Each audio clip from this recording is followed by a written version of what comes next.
Hello, and welcome back to the Why I Stay podcast, a podcast where we discover why we stay in the Church of Jesus Christ of Latter-day Saints. Tonight, I have with me my good friend, Kyla Brown. Kyla, thanks for being here, girl. Hi, Lindsay. Thanks for having me. All right, people listening, the way this podcast works is that I'm going to give Kyla some rapid fire get to know you questions. Then we move on to 3 exploratory questions where we explore our experiences, or in this case, Kyla's experiences in the Church of Jesus Christ. And then at the end, we have the final question that everybody gets on this podcast. Why do you stay in the Church of Jesus Christ of Latter-day Saints? So without further ado, give me a drum roll. All right, you ready for the get to know you questions, Kyla? Yes. All right. What is your full name? My full name is Kyla Janelle Threlfall Brown. How old are you? I am 27 years old. What is your favorite food? I'm going to have to say sandwiches. What kind? Like peanut butter and jelly sandwiches? Just any kind of sandwich. I just really like sandwiches. All different kinds. I have not met very many sandwiches that I don't like. Wow. Wonderful. That makes you a very easy person to pack lunches for. I'm telling you that. Very true. What is your current hobby? I have been learning how to use different spices lately, and that's been something that I've really enjoyed, is figuring out the different palettes that we like to use and how to adjust them and use new spices. So, yeah. The cooking nerd inside of me is really excited right now. I just picked up a citrus garlic seasoning from Trader Joe's. I'm really excited to use it. It says it's Cuban, but I'm not sure what I'm probably going to put it on chicken. I'll tell you how it goes. Okay, please do. What has been your favorite calling ever? I'd probably have to say a music conductor in the ward, like the sacrament music conductor. I really enjoyed that one. Didn't take too much planning, and got to look at everybody's beautiful faces and lead the music, and I really enjoyed that calling a lot. Cool. I love that answer. What is a controversial opinion that you hold? Like everybody hates Crocs, but you love Crocs or something like that. Probably most people in our ward would agree with me, so maybe it's not terribly controversial with this group that might be listening, but hopefully there's some others as well. I am a strong believer that the arts should be a large part of our education system. Yeah, I think people would agree with you there, but maybe like the people who actually have to go through with that, the educators in the public school systems are like, no, we don't have time for that. Right. All the STEM, all the STEAM is important, but the arts is what brings us humanity. So it needs to be a part of our education. Amen. Okay. What is your biggest dream? My biggest dream is to eventually run a dance program at a collegiate level. I would love to teach in the high schools for a while, and when I'm sick of teenagers, then move up to a college or a university where I can run a dance program. Wow. Cool. I'll be there for that. I'll come to your productions and stuff. You just let me know. Let me know when. What is something about you? This is our last question. What is something about you that is the same now as it was when you were in high school? I'd have to say I've always really enjoyed event planning, and I think it really started in high school on a small level. My group of friends would text me or call me on Friday nights and say, okay, Kyla, what are we doing? It's Friday night. What's the plans? And I think that really started my love of doing small group planning. I did some of that for work and college as well. And I still enjoy doing it now. Right now I get to plan the release set activities, which is one of my other favorite callings. So I enjoy doing small group logistics. Wow. The world needs people like you. Thank you. Thank you for your service. We have some great activities, listeners. So thank you, Kyla. Okay. That moves us on to our exploratory questions, which I will start you out with this one. What is one experience that has really increased your maturity in the gospel? So when I heard this question, the first thing that came to mind was an experience I had many years ago in primary, actually. A teacher of mine mentioned something about how we probably shouldn't watch TV on Sundays. And this was the first time I remember anyways, hearing something in church that really rubbed me the wrong way or made me consider that maybe what was being taught to me wasn't as black and white as I originally thought. It really started helping me think about all the gray in our lives as well as in our church lives, as a part of the Church of Jesus Christ of Latter-day Saints. And as I heard that, I thought about, maybe many of you have seen America's Funniest Home Videos. My family used to watch that every Sunday together as a family. And I remember feeling very close to my family at that time. We were all together. We would often bring our meals downstairs and set out a picnic blanket because my dad didn't want us to get anything on the carpet. And we would eat dinner and we would watch that together. And that was a very special time. And so to hear a teacher say, well, we probably shouldn't watch TV on Sundays, just didn't sit well with me. And I had many more experiences going on with that sort of topic. But I think that was the first time I realized that there's gray amidst the black and white. I think that's really important that you found that out as a small child.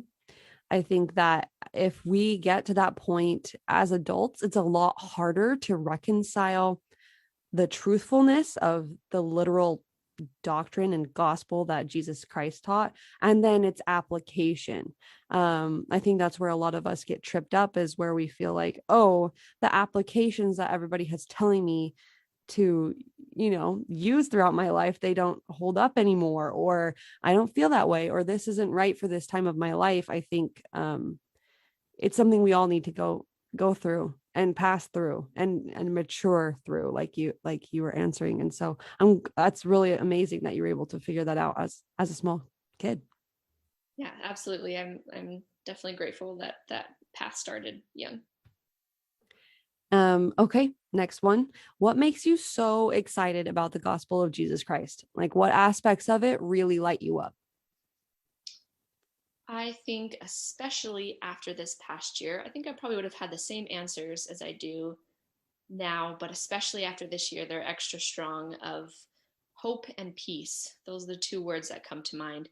Hope has always been something that I have held on to dearly and needed in my life. And there's definitely been times through this past crazy pandemic year that hope has been very, very dim. And the only thing that I feel that has brought me back is thinking about the love of Jesus Christ and the things that he did for all of us, as well as just remembering that we have heavenly beings who are on our team. I think that brings me so much peace and so much joy. And that's really what helps me and what makes me so excited about the gospel and wanting to share it with other people is that it can bring that hope and peace to our lives. I think that what you've said reflects probably a lot of our feelings about this last year. I'm really grateful for that too, that we have heavenly beings on our team. I love the way that you phrase that. All right, last exploratory question. What is a scripture that has given you strength recently? So I'm just going to read a little bit. Yeah, please. So we are reading the Doctrine and Covenants for the Come Follow Me right now. This is going back a bit, but Doctrine and Covenants, section 10, verse 47, it says, "And I said unto them that it should be granted unto them according to their faith in their prayers."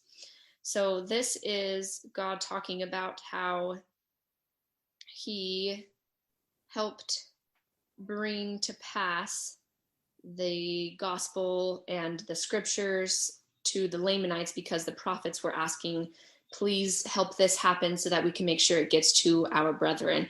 And the reason why this hit me so much is I was thinking about kind of the relationship between power and control, and also the relationship that we have with our heavenly parents, and how we not only make covenants to our heavenly parents, but they also make promises to us as well. And they have all power, right? But their power is also used via the control of our faith as well. And so it really just hit me, the relationship that we have with our heavenly parents is based on our faith, and they are required to give us what we ask for if we have enough faith. So even though they have all power, they still have to follow up with their end of the bargain, which I just thought was a really cool and different way of thinking about it. And I thought this was a great example that while I was thinking about power and control, that it also showed up in the scriptures. Well, exactly where we're reading for Come Follow Me right now. I think somebody in conference said something along the lines, and I'm going to have to look it up and wish that I had studied it better, but it hasn't come out yet. So you got to give me some slack. The conference was just yesterday. Somebody in this last April conference was saying something along the lines of Jesus Christ keeps his covenants, right? Like he will hold up the end of his bargain, just like you were saying. And, that gave me hope. That helped me feel peace, that even though I might not see it pan out in the way that I would expect or want or wish it to be, he will still keep his covenants. Like he went through what he said he would do, and he continues to do so. Thank you for bringing that up. Okay, that brings us to our final question of the night of the podcast. Why, Kyla, do you stay in the Church of Jesus Christ of Latter-day Saints? So this is maybe a simple answer, but I think the good that it has done for me in my life and for others is the reason why I stay. There are a lot of things that I have questions about, or that I wonder about, that rub me the wrong way, that I think should be done a different way in the church. However, despite all of those, the good that it has done for me, the person that it has helped me and continues to help me be and become, is the reason why I stay. Okay, Kyla, thank you so much for being here tonight, taking your time and sharing your testimony of what you believe and how the gospel has shaped your life. I'm really grateful for you being here tonight. Thank you, Lindsay. And that concludes my interview with Kyla Brown. I hope all of you listeners are feeling the hope and peace, or are reminded of times in your life that the gospel has brought good things to you, that the Church of Jesus Christ is a conduit of bringing good gifts from our all-knowing, all-loving, powerful heavenly parents and Jesus Christ. And I hope that as you think about these things, you will be able to press forward through whatever your challenges are this week and throughout your life. So anyway, I'm grateful for your listens, and I hope that you have a wonderful week. We will see you next time. Bye-bye.